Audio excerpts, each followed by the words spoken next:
Dua, permohonan yang diajukan oleh pemohon 1 dan pemohon 2 itu tidak terbukti di persidangan ini.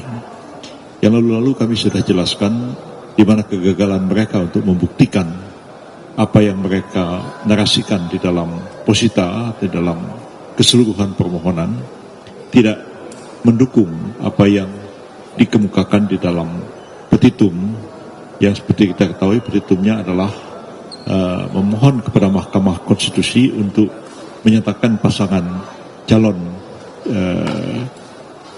nomor 2, yaitu Pak Prabowo dan Pak Gibran, didiskualifikasi dan diadakan pemungutan suara ulang tanpa keikutsertaan keduanya. Dan yang satu mohon supaya didiskualifikasi hanya Pak Gibran dan diadakan pemungutan suara ulang Pak Prabowo berdampingan dengan pasangan calon wakil presiden yang baru. Itu tidak dapat dibuktikan dalam persidangan ini. Begitu juga pelanggaran sistematik, terstruktur, masif juga tidak terbukti dalam persidangan ini. Hari ini jelas sekali Menteri Keuangan, dua Menko dan Menteri Sosial mengungkapkan bahwa tidak ada penyalahgunaan bansos seperti yang selama ini dikemukakan dan didalilkan oleh kedua pemohon di dalam persidangan. Ibu Risma yang hadir pada hari ini tegas-tegas mengatakan tidak ada bantuan yang bersifat langsung. Semua adalah bantuan dalam bentuk transfer melalui bank, baik disampaikan melalui elektronis melalui bank maupun dikirimkan melalui kantor pos yang ada di daerah-daerah. Tidak ada sama sekali dalam bentuk barang, dalam bentuk beras, dalam bentuk lain-lain itu tidak ada sama sekali. Jadi apa yang selama ini didalilkan penyalahgunaan bansos itu dibantah oleh Ibu Risma sendiri dalam persidangan ini. Begitu juga mengenai peningkatan berlipat ganda jumlah bansos juga tidak terbukti dalam persidangan ini dan dibantah oleh Menteri Keuangan, Menko Perekonomian maupun juga dibantah oleh Menteri Sosial. Hanya terkait dengan masalah bantuan yang terkait dengan El Nino, memang ada automatic adjustment, itu diakui, dan Menteri Sosial memang menyampaikan bahwa itu adalah permintaan dari Kabinet dan dilakukan pertemuan dengan Komisi 8 DPR, jadi menguatkan keterangan yang kemarin dikemukakan oleh Pak Aceh di persidangan ini, Pak Aceh Hasan Sajili di persidangan ini, dan itu terjadi peningkatan sampai dengan 50 triliun dari sekitar 50 triliun dari dana yang disediakan untuk El Nino. Tetapi dalam seluruh keterangan yang hari ini disampaikan oleh baik Menteri Keuangan maupun Menteri Sosial, pada tahun 2024 ini tidak ada penyaluran atau belum ada penyaluran bantuan sosial El Nino. Jadi semua itu betul berakhir pada tahun November 2023, tidak ada penyaluran dana bantuan sosial El Nino. Satu hal yang didalilkan atau diterangkan oleh ahli Profesor Damanhuri namanya pada waktu dari IPB, yang mengatakan ada pelipat gandaan jumlah El Nino, bantuan El Nino, walaupun El Nino-nya sudah berakhir pada bulan November. Ternyata dari keterangan Menteri Keuangan dan keterangan dari Menteri Sosial tidak ada penyaluran dana bantuan sosial El Nino pada tahun 2024 yang selama ini dikait-kaitkan dengan pelaksanaan pemilu supaya disalurkan untuk memilih Pak Prabowo dan Pak Gibran. Yang juga tegas sekali dikemukakan dalam persidangan ini adalah menjawab pertanyaan hakim, apakah dalam proses pembahasan masalah bantuan-bantuan sosial dan kemudian bantuan penyediaan dana untuk itu termasuk subsidi BBM, ada titipan-titipan yang bermuatan politik atau tidak, ya. Mereka mengatakan, semuanya mengatakan tidak ada. Pembahasan itu adalah pembahasan yang langsung berkaitan dengan tugas pokok dari masing-masing kementerian dan tidak terbebas sama sekali dari titipan-titipan politik seperti itu.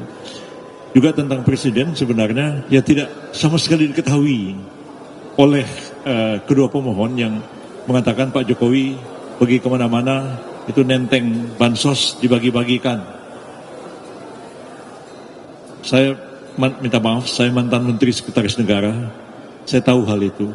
Presiden itu punya anggaran tersendiri, ya, anggaran tersendiri yang setiap bulan dapat digunakan baik oleh Presiden dan Wakil Presiden, dan itu memang sebagai semacam satu dana taktis istilahnya zaman Pak Harto dulu, yang memang tidak diperiksa dan tidak dipertanggungjawabkan.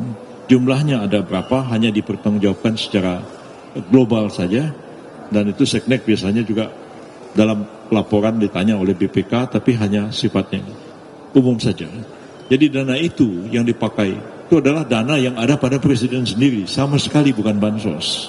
Ya, ya, dana operasional, dana, ya kalau zaman Pak Harto dulu namanya dana taktis Presiden. Sekarang mungkin taktis sudah nggak dipakai lagi istilah itu. Jadi saya paham mengenai soal itu, dan pengalaman saya 3 kali jadi menteri di kabinet, ya membahas itu profesional aja. Saya misalnya membahas anggaran makan narapidana, ya, membahas anggaran makan rumah tahanan.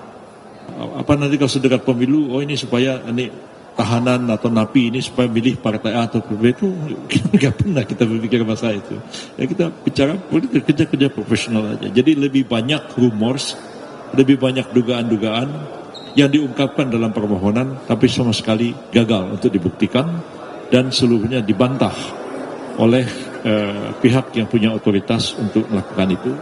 Kesimpulan saya adalah bahwa walaupun sidang ini belum berakhir, nanti tanggal 16 sore tidak ada sidang lagi, tapi kami menyerahkan kesimpulan, dan insya Allah keputusan akan dibacakan pada tanggal 22 April yang akan datang, dan tidak satupun apa yang didalilkan itu terbukti dalam persidangan, dan keyakinan kami bulat semua, saya kira semuanya ini, bahwa majelis hakim akan menolak kedua permohonan yang diajukan oleh pemohon dalam sidangan ini. Demikian keterangan saya, Pak Oto, silakan. Teman-teman wartawan, jadi seperti yang disampaikan tadi, bahwa inilah sidang terakhir mengenai soal bukti-bukti dan sebagainya. Kita tinggal tunggu putusan, tapi di antara putusan kami diperkenalkan untuk masukkan kesimpulan pada tanggal 16 April jam 4 sore. Setelah itu tinggal kita menunggu putusan.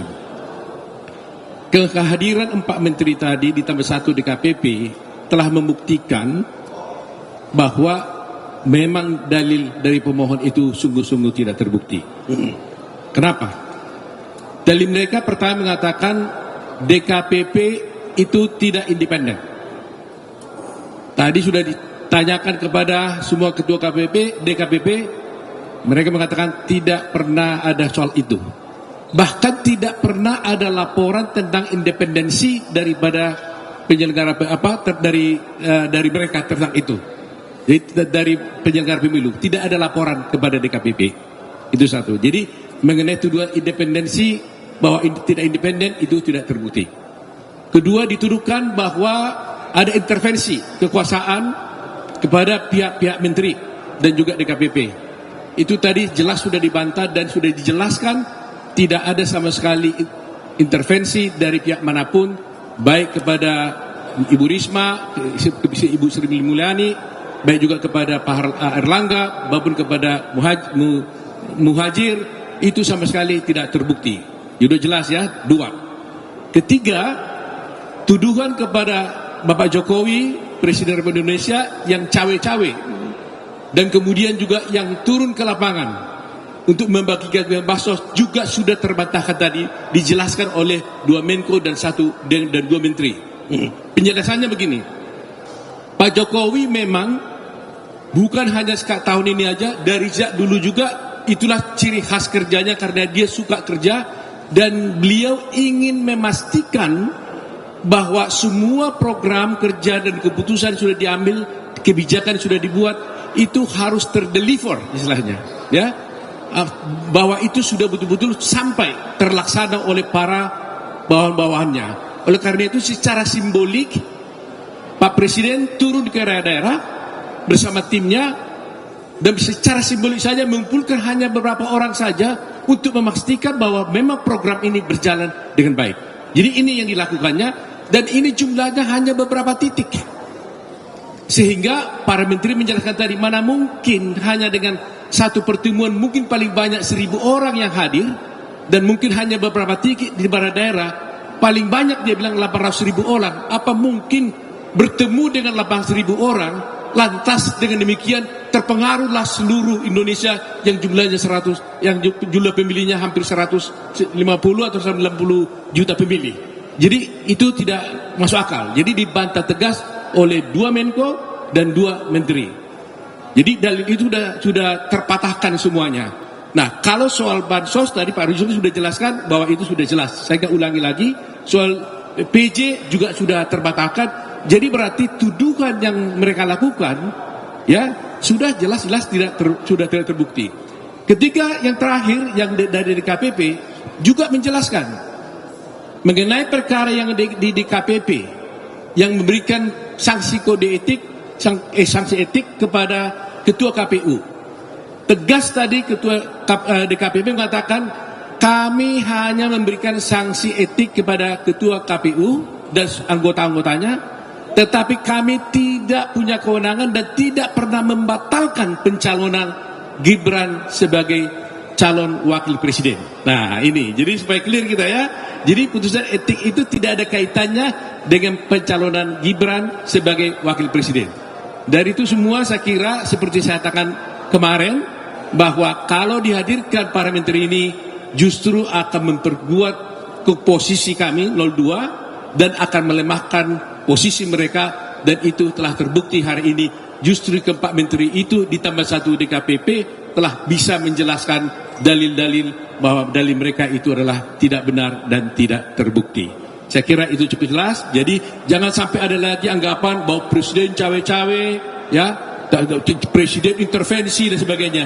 Itu hanya narasi-narasi dan itu hanya asumsi-asumsi. Presiden Republik Indonesia tidak pernah intervensi dan tidak pernah melakukan hal-hal yang melanggar hukum. Itu penjelasan kami. Ada yang lain? Saya hanya ingin tambahkan beberapa hal. Setelah kita bersidang dari tanggal 26 April sampai dengan hari ini,